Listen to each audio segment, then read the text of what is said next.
En septembre 2009, quelque chose d'inattendu s'est produit en Corée du Nord.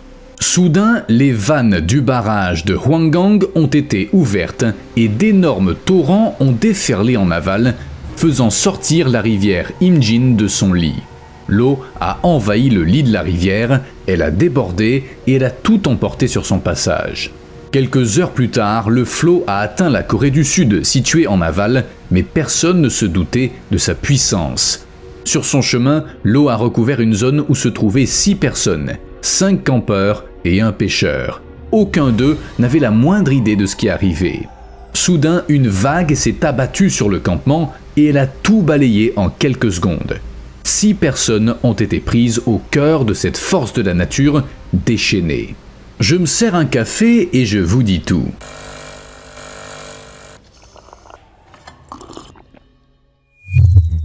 Voici un rappel discret de faire ce petit quelque chose sous la vidéo au cas où vous oublieriez. Après l'inondation dévastatrice causée par ce soudain lâcher d'eau du barrage de Hwanggang, le sort des 6 personnes restait inconnu. Lorsqu'il est devenu clair qu'elles avaient disparu, des équipes de secours se sont précipitées sur place. En un rien de temps, 119 personnes, policiers, militaires, fonctionnaires et volontaires ont établi un centre de commandement et lancé des opérations de recherche à grande échelle.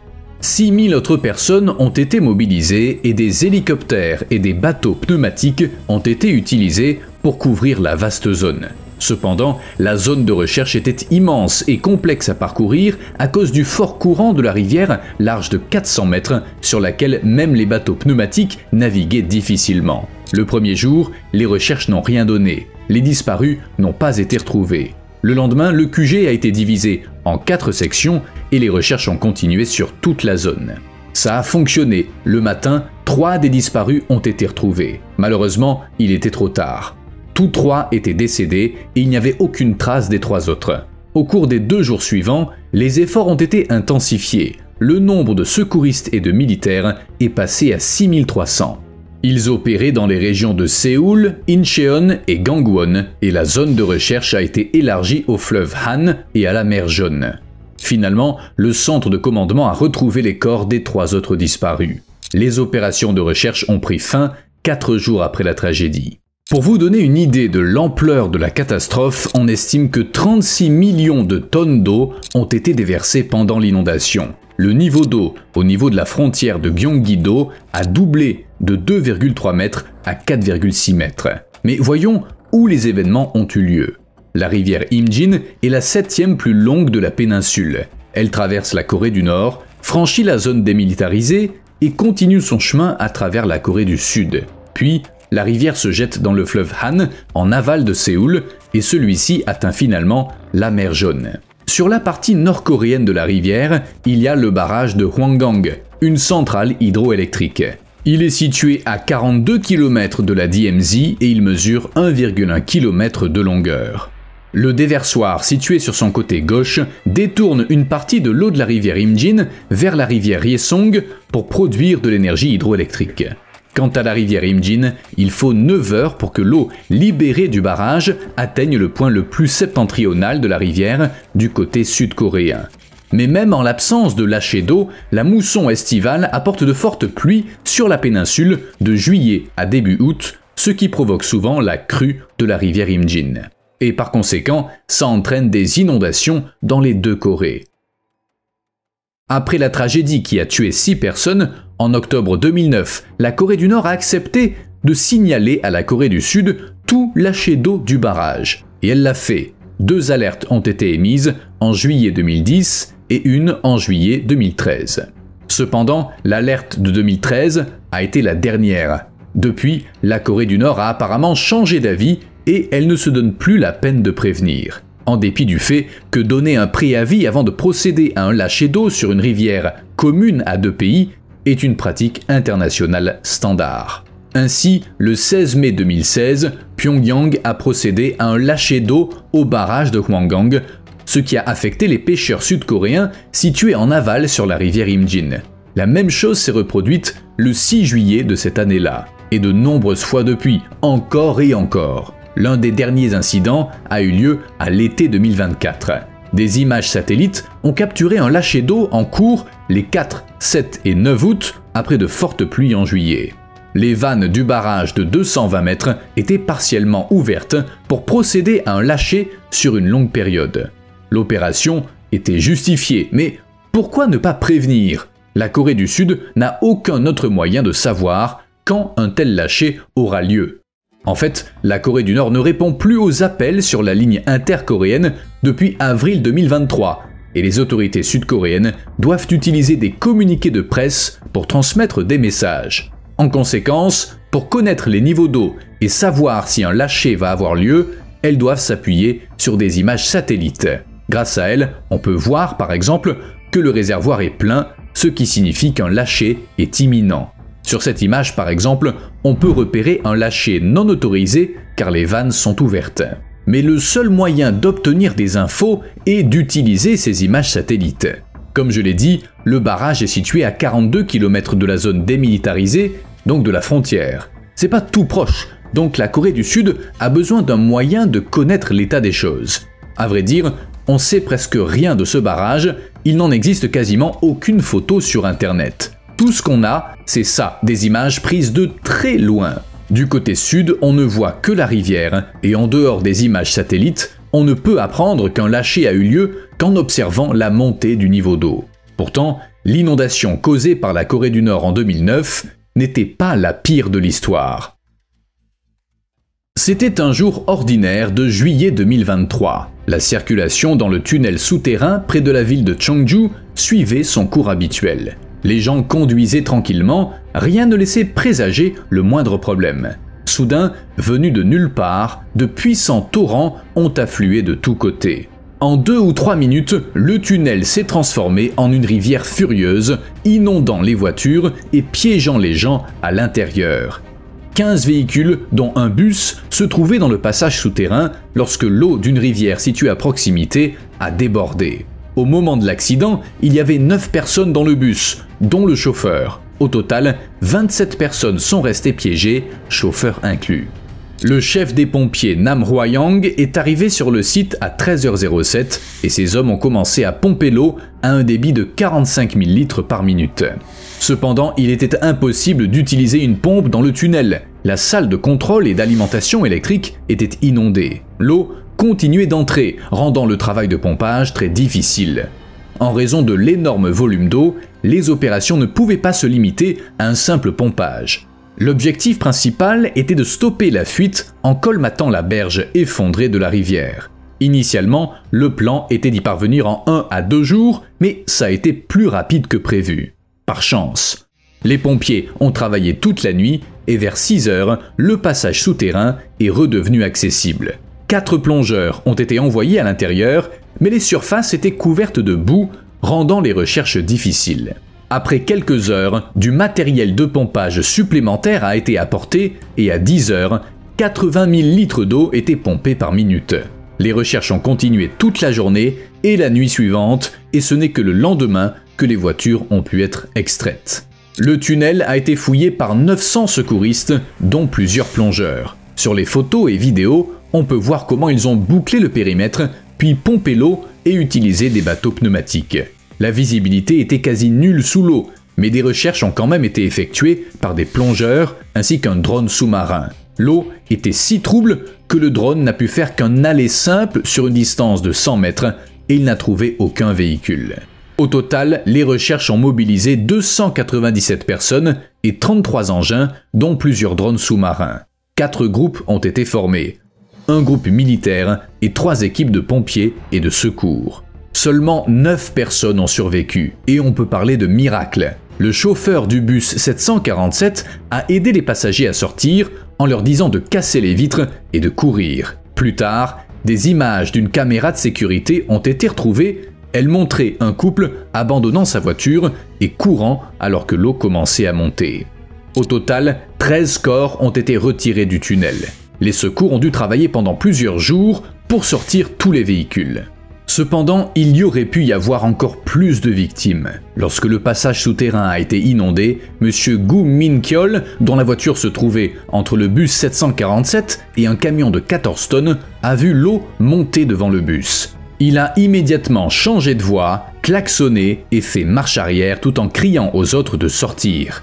Après être sorti du passage, il a continué à crier aux autres de faire demi-tour car l'eau montait et il a aidé à coordonner l'évacuation des voitures derrière lui. Ainsi, grâce à la réactivité de M. Gu, un car de tourisme de 45 places, un bus de 25 places et plusieurs voitures n'ont pas pénétré dans le tunnel, ce qui a sauvé beaucoup de vies.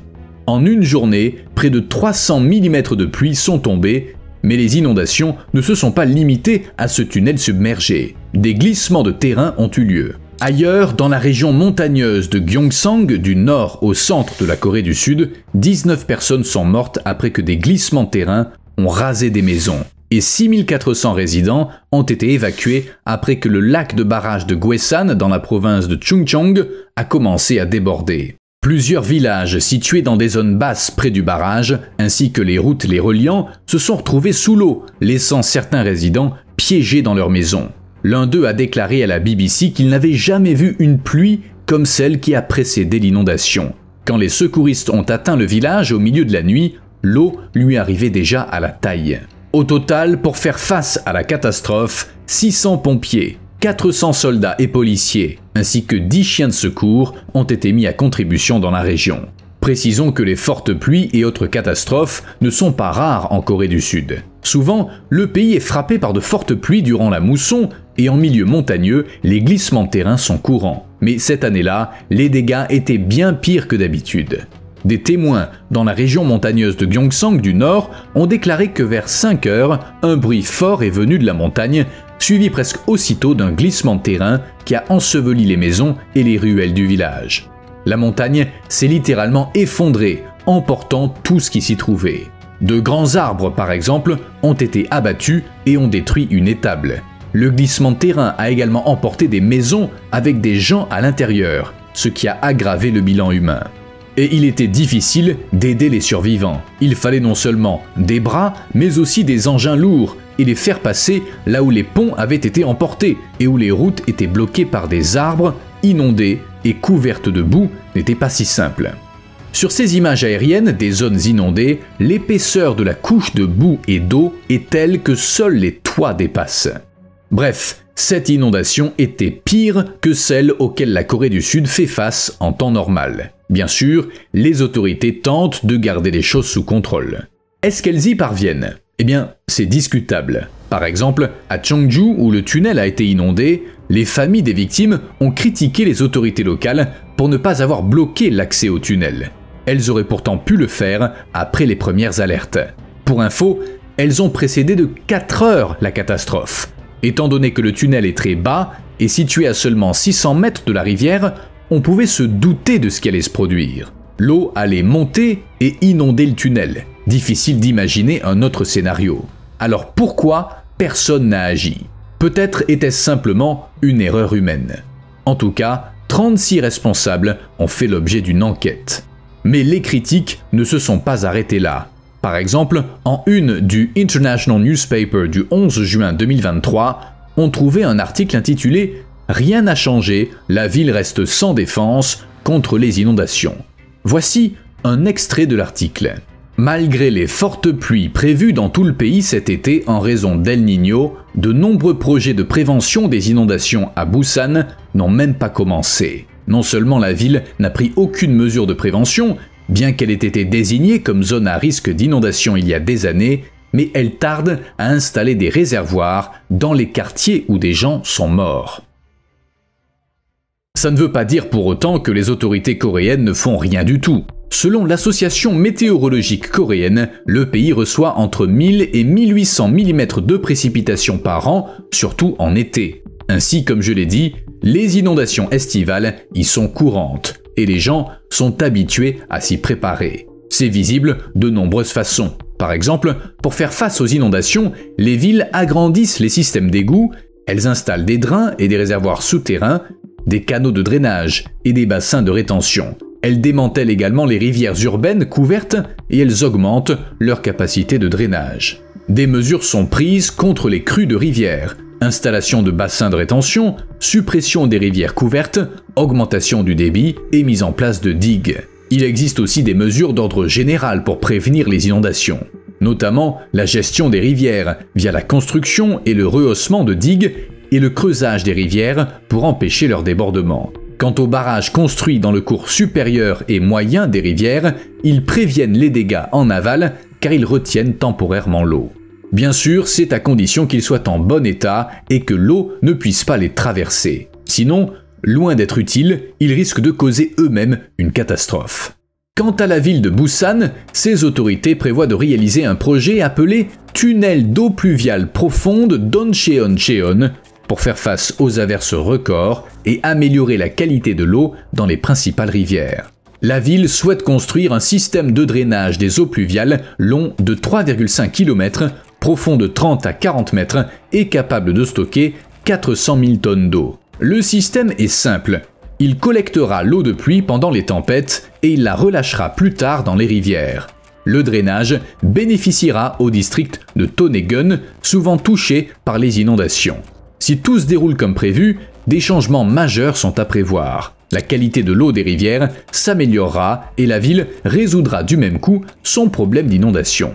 Fait intéressant, l'une des mesures de prévention inclut l'interdiction de certains types de logements. En 2022, la capitale de la Corée du Sud, Séoul, a décidé de se débarrasser progressivement des appartements en semi-sous-sol. En effet, lors d'une inondation en 2022, 3 personnes sont mortes dans de tels logements. L'eau a rempli l'espace et les secouristes n'ont pas pu atteindre les habitants.